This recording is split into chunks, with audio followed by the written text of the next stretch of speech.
The butler has served the victory dish again in Rajasthan. Ultimate clutch god भाई, Jos Buttler ultimate clutch god. मतलब in recent times ये English team से इतने सारे clutch God निकल के आए हैं कि you just keep remembering those moments every few while. And आज भी एक वैसा एक मोमेंट जहाँ पे लग रहा था कि शायद खासकर रोमन पोवेल के विकेट के बाद कि यार अब दैट्स इट, कि यहाँ से अब नहीं जीत पाएंगे मैच. बट उसके बाद अकेले लास्ट के 4 ओवर में 57, 58, अराउंड 60 के आसपास अकेले रन बनाए. एंड लास्ट की 3 बॉल डॉट भी हो गई थी, बट उसके बाद फिर भी अपना कंपोजर बनाए रखा. और at the end Fortune favours the brave. एक लकी सॉर्ट ऑफ वहाँ पे सिंगल भी मिल गया था लास्ट बॉल पे, जहाँ पे इस लग रहा था कि शायद ये सुपर ओवर के लिए जा सकता है match. But all hail to the ultimate clutch god. शायद ऐसी इनिंग्स पता नहीं कब आएगी दोबारा, क्योंकि आज like today's shit he would look after some days and वो खुद भी पूछेंगे खुद से कि ये कैसे कर दिया मैंने. It's that kind of innings that is played today. मतलब एक मैच में क्या क्या एक्सपेक्ट कर सकते हो आप. सुनील नारायण की 100, सुनील नारायण का एक sort of different world record all together, एक ही मैच में 100 कैच विकेट्स, और उसके बाद ये सेंचुरी एंड ये फिनिश. एंड इस तरीके से अपने टीम को एक फिनिश लाइन के पार लेके जाना. और मैं एक और ख़ास चीज़ के बारे में बात करूँगा इस वीडियो में कि वाई डू आई थिंक कि यार राजस्थान रॉयल्स शायद ये वाला सीज़न जीत सकती है. दे आर उनके चांसेस बहुत ज़्यादा हाई हो गए हैं, खासकर ये वाली जीत के बाद. तो so will talk all about that. And but first of all शुरू करते हैं यार शुरू से. तो भाई मैच था Rajasthan Royals and Kolkata night Riders, number 1 और नंबर 2 की टीम्स अभी के पॉइंट टेबल में IPL 2024 के. तो KKR पहले बैटिंग करने आई, फिल सॉल्ट और Sunil Narayan opening pair. Phil Salt थोड़े से जल्दी आउट हो गया आज, थोड़े से रिदम में नहीं लग रहे थे उतने, शॉट्स भी उतने मिडल नहीं हो रहे थे बैट के. But Sunil Narayan on the other hand थोड़ी सी स्लो स्टार्ट, बट एक बार मतलब उनको देख के कोई कह नहीं सकता कि वो एक प्रॉपर बैट्समैन नहीं है. जिस तरीके से एक बार उनके बैट से बॉल मिडल होना शुरू हुआ तो वो थ्रू आउट द इनिंग्स चलता रहा, not just the power play. तो वो एक डिस्ट्रक्टिव बैट्समैन तो थे ही, बट अब जो है एक ऑल टुगेदर न्यू कंसिस्टेंसी भी आ गई है उनकी बैटिंग में. तो kudos to him for that. And अब तो मतलब एक नॉट जस्ट एन ऑलराउंडर, मुझे लगता है कि एक कंप्लीट बैट्समैन की तरह बैटिंग कर रहे हैं, खासतौर पे ये फॉर्मेट में. जिस तरीके से आर अश्विन को उन्होंने आगे बढ़ के हिट किया, I think that was incredible. और जो शॉट्स लगाए कुछ, मतलब प्रेशर जो था वो कभी भी राजस्थान के बॉलर से हट नहीं पाया. तो दैट वाज वन थिंग मुझे लगता है कि जो उन्होंने पूरे अपनी बैटिंग के दौरान मेंटेन करके रखी. अदर देन दैट मुझे लगता है कि यार उनके साथ जिसने भी आज बैटिंग करी है, चाहे वो उनके 3 नंबर के batsman, I am forgetting the name of that guy, यार क्या नाम है यार उस बंदे का. एनीवेज अच्छी बैटिंग की उन्होंने भी. एंड उसके बाद रिंकू सिंह ने कुछ फाइनल अच्छे शॉट्स खेले, आंद्रे रसेल भी ठीक ठाक खेले. But it was Sunil Narayan जो कि आज पूरे मैच में छाए हुए थे, at least for the first innings. और सेकेंड इनिंग्स की कुछ टाइम तक जब तक वो एक मैजिकल शो शुरू नहीं हुआ तब तक, या till that time he was the star of the game for everyone. And well deserved 100 पिछले मैच में चूक गए थे, 86 आई थिंक 86 के अराउंड बनाए थे. बट ये मैच में तो he was bang on and 100 भी किया. और the great thing is it came on Eden gardens, जो कि उनका होम ग्राउंड भी है. तो मुझे लगता है कि ये एक बिल्कुल सोने पे सुहागा वाली बात है कि आप जिस फ्रेंचाइज को रिप्रेजेंट करते हो उसके होम ग्राउंड पे होम क्राउड के सामने सेंचुरी. तो अगेन इट्स आज उनके हैट में बहुत सारे फेदर्स लग गए होंगे. बट 227 ऑन द बोर्ड, आपको लगता है कि यार वी डिड प्रीटी वेल, और एक अच्छा स्कोर है. बात करेंगे कैप्टन श्रेयस अय्यर की, तो उन्होंने भी अच्छा साथ दिया सुनील नारायण का. ओवरऑल एक अच्छी बैटिंग परफॉर्मेंस, मतलब अच्छी क्या कंसीडरिंग कि पिछले 3 मैचेस हम देख रहे हैं कि लगातार 200 के स्कोर पार हो रहे हैं. तो उसके अराउंड मैं यही कहूँगी हाँ ठीक ठाक स्कोर बना लिया भाई 227. तो अब हम ये मान सकते हैं कि यार 200 एक आम स्कोर हो गया T20s में to set as a target and to chase as well. तो 200 तो बिल्कुल आम स्कोर हो चुका है। सो 227 लग गए थे बोर्ड पे and it was time for Rajasthan Royals to come and chase it down. तो यार उनका भी हमको पता है कि ओपनिंग पर एक्सप्लोजिव है। यशस्वी जायसवाल, जॉस बटलर। स्टार्टिंग में जॉस बटलर थोड़े से उतने शार्प नहीं दिख रहे थे, बॉल भी उतने अच्छे से ना ही बैट में मिडल हो रहा था, ना ही टाइम हो रहा था, थोड़ा स्ट्रगल करते दिख रहे थे। बट मुझे लगा कि यार जिस तरीके से आरसीबी के अगेंस्ट एक शतक आया था, वैसे उसके बाद वाला एक सुपर फॉर्म नहीं देखने को मिला था स्टार्टिंग में। सिर्फ स्टार्टिंग में पावर प्ले की बात कर रहा हूँ, हाँ कुछ शॉट्स आए बट उतने क्रिस्प नहीं लगे जिस तरीके से नॉर्मली लगते हैं जॉस बटलर के बैट से। But Yashasvi Jaiswal on the other hand, उन्होंने एक अच्छी इनिंग्स बिल्ड करने की कोशिश करी, स्टार्ट अच्छी करी बट कन्वर्ट नहीं कर पाए एक बड़ी इनिंग्स में, अनफॉर्चुनेटली आउट हो गए। एंड उसके बाद संजू सैमसन आए, स्टार्ट करा बट अगेन ज़्यादा कुछ कर नहीं पाए आज के मैच में। बट उसके बाद जब रेयान पराग बैटिंग करने आए जॉस बटलर के साथ, तो वहाँ पे मुझे लगता है कि एक सॉलिड फिर पार्टनरशिप हुई दोनों के बीच में। रेयान पराग अपना एक फैंटाबुलस फॉर्म कंटिन्यू कर रहे हैं अभी ये KKR के खिलाफ भी, और शायद कुछ 200 के स्ट्राइक रेट से खेल रहे थे। एंड जब तक वो थे तब तक मुझे लगा कि यार अभी तो शायद कुछ, क्योंकि बोलोगे स्कोर बिल्कुल चेज़ करने के लिए रेडी हैं, क्योंकि अराउंड 8 ओवर ही पूरे नहीं हुए थे और वो अराउंड 100 रन पे पहुंच गए थे।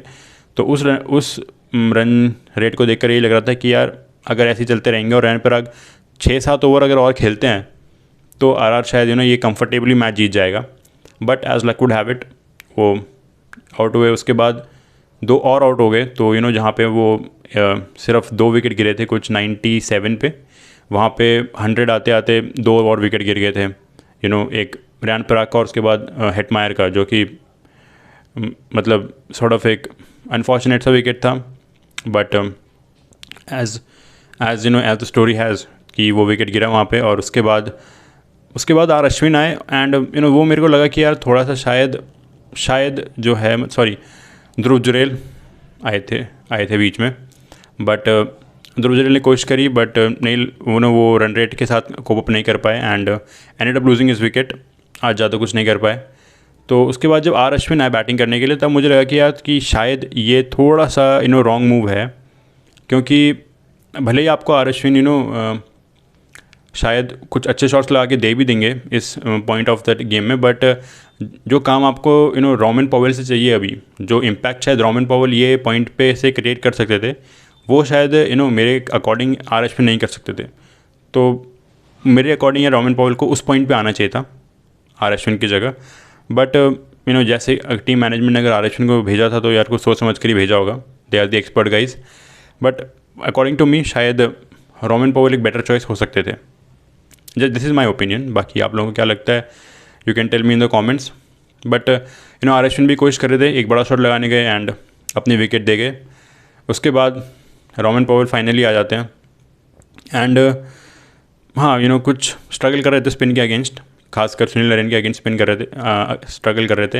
एंड वो ऑब्वियस भी है क्योंकि सुनील नरेन के साथ इतना खेले हुए हैं, नॉट जस्ट IPL में भी, वेस्ट इंडीज़ की टीम में भी और different leagues all over the world.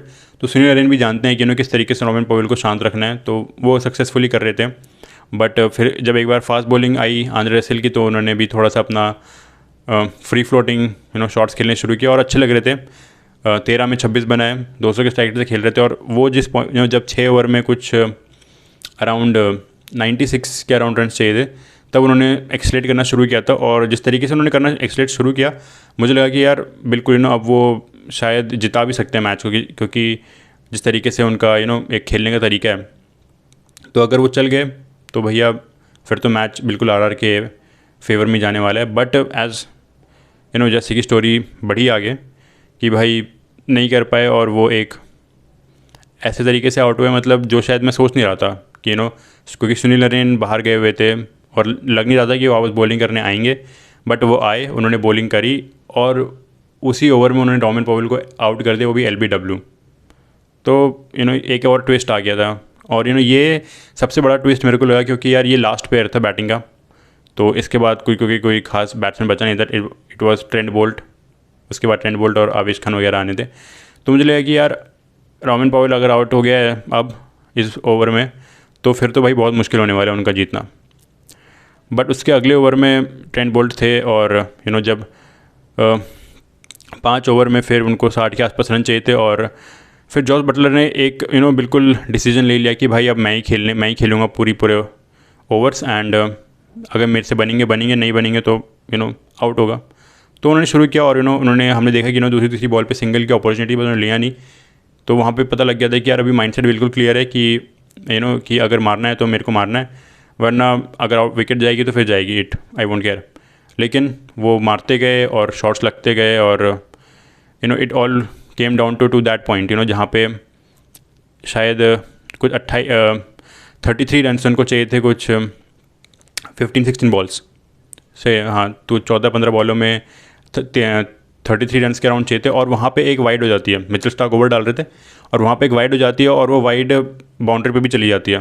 तो एक poor wicket keeping by Phil Salt at that point, क्योंकि मुझे लगा कि यार वो 5 रन, मुझे लगता है कि शायद वहाँ से एक ऐसा मुझे लगा कि यार ये तो अभी बिल्कुल नॉर्मल हो गया गेम, क्योंकि वो जो 14-15 बॉल्स हैं आपको 33 चाहिए थे, जो कि शॉर्ट ऑफ लग रहा था यार मुश्किल है, वो सडनली आपको लग रहा है कि 12-13 बॉल में अब चाहिए सिर्फ 29 रन, जो कि आपको बहुत डुएबल लगता है 2 ओवर 30 रन T20 में। इट फील्स वेरी डुएबल, आपको लगता है कि हाँ इतना तो हो ही जाता है, इतना तो टीम्स ऑब्वियसली चेज़ कर ही लेते हैं। और इतना कोई भी अगर चेजिंग टीम है तो अगर वो इतने का टारगेट रखती हैं कि यार अगर 2 ओवर में हमको 25-30 रन करने हैं तो will do it.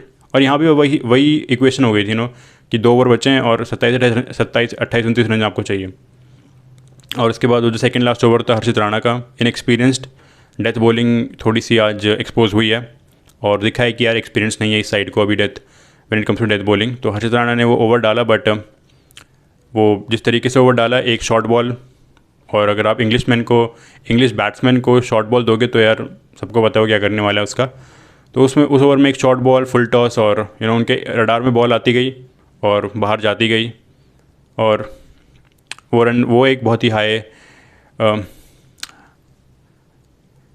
Cross run over था, जहाँ पे ऑलमोस्ट 20-22 रन के अराउंड चले गए थे।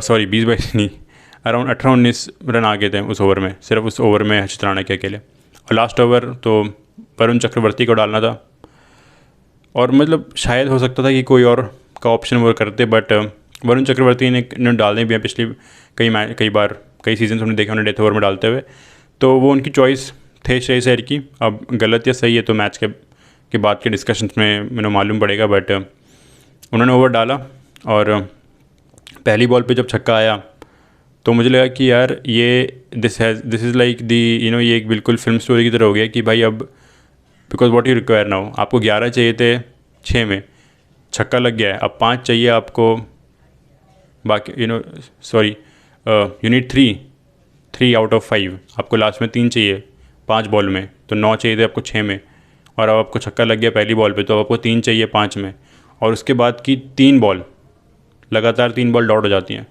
और फिर मेरे को थोड़ा गुस्सा सा आ गया उसके बाद कि भाई अभी ये पॉइंट पे सिंगल अगर ले भी लेते तो ले लो ना यार, क्योंकि अभी आपको बाउंड्री नहीं चाहिए, और अगर एक सिंगल लेने तो यार आवेश खान भी इतने केपेबल हैं कि वो सिंगल ले सकते हैं, उन्होंने पिछले सीज़न में भी करके दिखाया था एक सिंगल जो लिया था अगेंस्ट RCB, तो वो तो उतना हो सकता है, बट जॉस बीइंग जॉस, उनको बिल्कुल वो एंड मोमेंट तक लेके जाना था गेम को, स्टोरी को, क्योंकि अच्छा फिनिश भी तो करना है, अभी हीरो वाला काम पूरा कर दिया है, तो फिनिश भी एकदम क्लाइमैक्स बिल्कुल तगड़ा होना चाहिए, जैसे कि एक क्लच गॉड की स्टोरी में होना चाहिए। तो वही हुआ, 3 बॉल डॉट, और उसके बाद की बॉल लकीली का वो unfortunate how would any way you want to say it, वो आ गई एक फुल टॉस, उन्होंने मारा खींच के, वो गई, वो उतनी से टाइम नहीं हुई, लेकिन फिर भी सिर्फ बाउंड्री तक जा पाई, और एक बाउंस मिचेल स्टार्क के पास पहुंची, बट जब तक मिचेल स्टार्क उसको वापस फेंकते to the bowler already 2 run आ चुके थे, एंड स्कोर्स वर लेवल।